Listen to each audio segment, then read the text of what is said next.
வெற்றி விழாவில் கலந்துக்கிறதுக்கு மிகவும் மகிழ்ச்சியாக இருக்குது. இந்த வெற்றிக்கு நாயகன் சிவகார்த்திகேயன் தான் முதல் காரணம். அவருக்கு உங்கள் அனைவரும் சார்பாகவும் எனது மனமார்ந்த நன்றியை தெரிவித்துக் கொள்கிறேன். அப்புறம் இந்த படத்தினுடைய டீம், எங்களுடைய மரியாதைக்குரிய ஒளிப்பதிவாளர் திரு பி சி ஸ்ரீராம், அவருடைய ஒளிப்பதிவுன்னு சொன்ன உடனே ஜனங்க மத்தியில் எந்த அளவுக்கு வரவேற்பு இருக்குங்கிறத தியேட்டரில் பி சி ஸ்ரீராம் சாருடைய டைட்டில் கார்டு போட்ட உடனே அதில் வந்த கைதட்டை நீங்கள் பார்க்கலாம். அந்த அளவுக்கு ஜனங்க மத்தியில் ஸ்ரீராம் சாருடைய ஒளிப்பதிவுக்கு ஒரு பெரிய பேர் இருக்கு. அப்புறம் தம்பி அனிருத் எல்லா படங்களுக்கும் சிவகார்த்திகேயனுடைய வெற்றிக்கு கூட இருந்துட்டு இருக்காரு.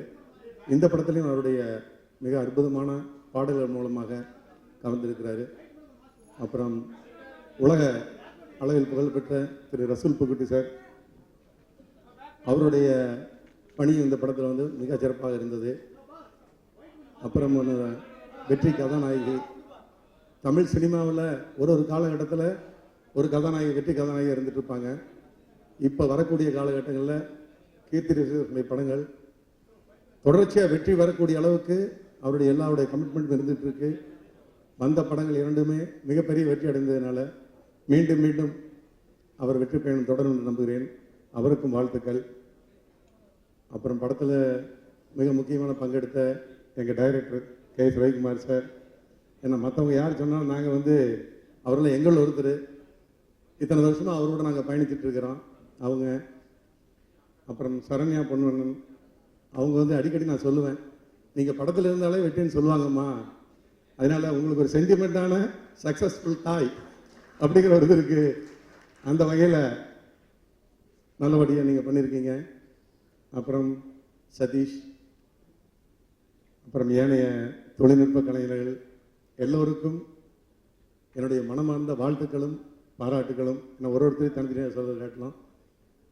மிக பிரம்மாண்டமான ஒரு படத்தை இத்தனை பேர் வெற்றிக்கு காரணம் இருந்தால் கூட இந்த படத்தை வந்து பொதுமக்களிடம் கொண்டு செல்வதற்கு ஒரு ப்ரொடியூசர், அந்த ப்ரொடியூசர் அவருடைய முதல் படம், அந்த முதல் படத்தை ஆரம்பித்து படம் முடிய வரைக்கும் வியாபாரமே பண்ணாமல், பொதுவாக நானும் 35 வருஷம் சினிமாவுக்கு வந்து ஏறக்குறைய 630 படம் நான் ரிலீஸ் பண்ணியிருக்கேன்.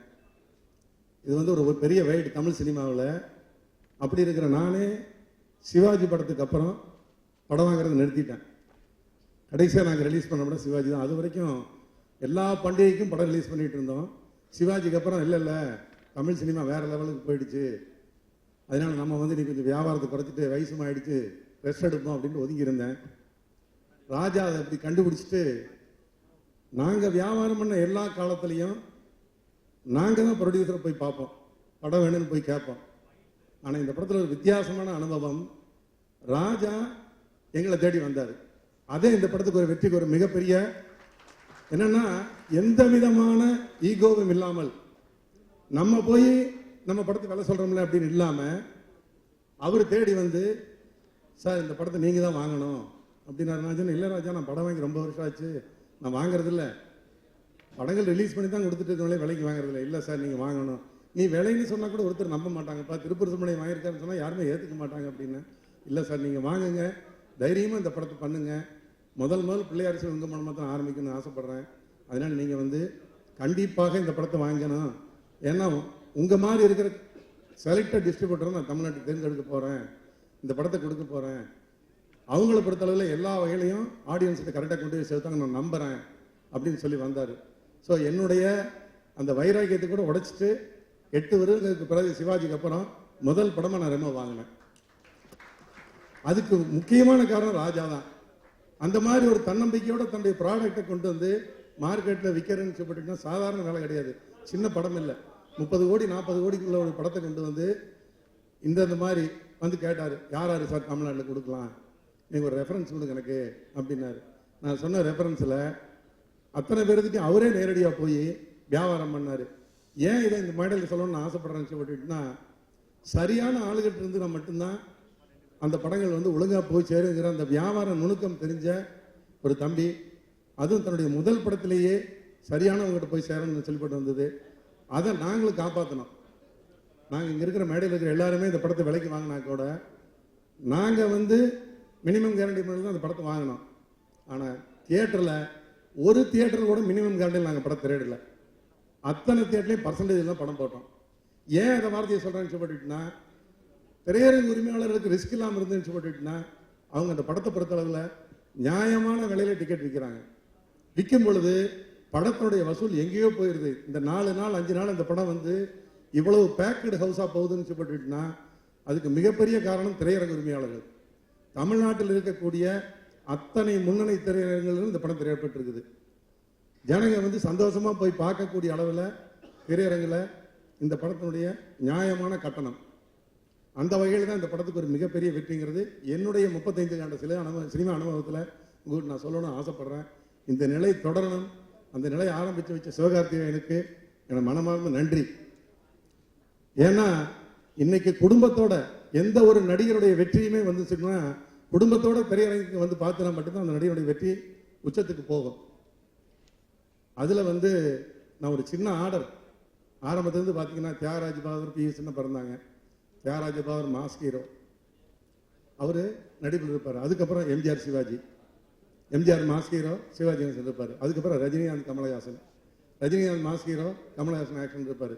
அதுக்கப்புறம் விஜய் அஜித், விஜய் மாஸ் ஹீரோ, அவர் அப்படி இருந்தார். இன்னைக்கு சிவகார்த்திகேயன் இந்த பக்கம் இருப்பார்.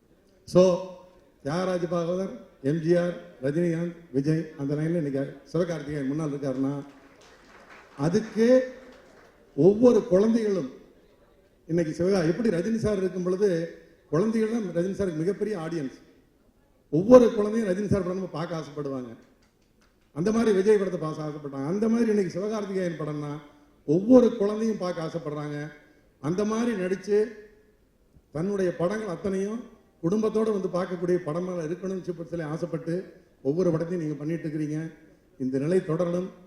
நீண்ட நெடுங்காலமாக நீங்கள் சினிமா உலகில் இருந்து இந்த சினிமா உலகத்துக்கு நீங்கள் ஒரு பில்லர் மாதிரி சப்போர்ட்டாக இருந்து நல்லபடியாக நீங்கள் நடக்கணும்னு சொல்லி மனப்பூர்வமாக இந்த நேரத்தில் உங்களுக்கு வாழ்த்துக்கள் கூறி, விநியோகஸ்தர்களை இந்த அளவுக்கு நீங்கள் வந்து ஒரு ரெஸ்பெக்ட் கொடுத்து எங்களுக்கு கொடுத்த பணியை நாங்கள் சிறப்பாக செஞ்சுருக்கோம். பொதுவாக நாங்கள் ரவிக்குமார் சார் காலத்திலாம் பார்த்தீங்கன்னா ரவிக்குமார் சார் 100ஆவது நாள் 175ஆவது நாள் இப்படித்தான் நாங்கள் கூப்பிட்டு ஃபங்க்ஷன் நடத்துவோம். ஆனால் அன்னைக்கெல்லாம் ஒரு 4 தேட்டரில் படம் போடுவோம். இன்னைக்கு 40 தேட்டரில் படம் போடுறோம். ஸோ அன்னைக்கு 100 நாள் ஆன வசூல் இன்னைக்கு 7 நாளில் காட்டுறதுனால 7வது நாள் வெற்றி விழா வச்சுருக்கீங்க. உண்மையிலேயே மிகப்பெரிய வசூல் மலை தான். அந்த வசூல் மலைக்கு சொந்தக்காரரான இந்த மேடையில் வீட்டிருக்கின்ற அனைவருக்கும் விநியோகஸ்தர் சார்பில் எனது மனமார்ந்த நன்றியை தெரிவித்து விடைபெறுகிறேன். நன்றி, வணக்கம்.